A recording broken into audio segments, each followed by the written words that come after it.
ত্রয়োদশ জাতীয় সংসদ নির্বাচনে বিজয়ী সংসদ সদস্যদের বরণ করতে পুরোদমে প্রস্তুতি চলছে জাতীয় সংসদ ভবনে। সকাল থেকেই সংসদ ভবনের দক্ষিণ প্লাজায় ধোয়া মোছার কাজে ব্যস্ত পরিচ্ছন্নতা কর্মীরা।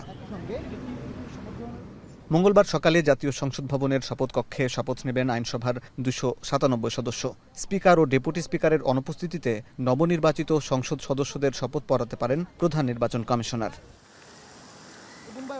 নিয়ম অনুযায়ী এবারও রাষ্ট্রপতি নতুন মন্ত্রিসভার সদস্যদের শপথ পড়াবেন, তবে বঙ্গভবনে নয়। ওই দিন বিকেলেই নতুন লাইফবয় অ্যালোভেরা শ্যাম্পু চুল করে ন্যাচারালি স্ট্রং মাত্র 2 টাকায়। জাতীয় সংসদ ভবনের দক্ষিণ প্লাজায় শপথ নেবেন প্রধানমন্ত্রী ও মন্ত্রিসভার সদস্যরা। শপথ অনুষ্ঠানে আমন্ত্রণ জানানো হয়েছে ভারতের প্রধানমন্ত্রী নরেন্দ্র মোদী, পাকিস্তানের প্রধানমন্ত্রী শেহবাজ শরীফ, চীন, তুরস্ক সহ 13টি দেশের রাষ্ট্রপ্রধান ও সরকার প্রধানকে। এদিকে নতুন মন্ত্রী পরিষদের জন্য 50টির বেশি গাড়ি প্রস্তুত করা হয়েছে।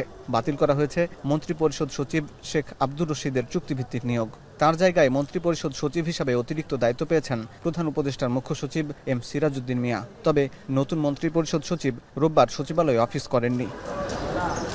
হাসিব বিল্লাহ, এখন, ঢাকা।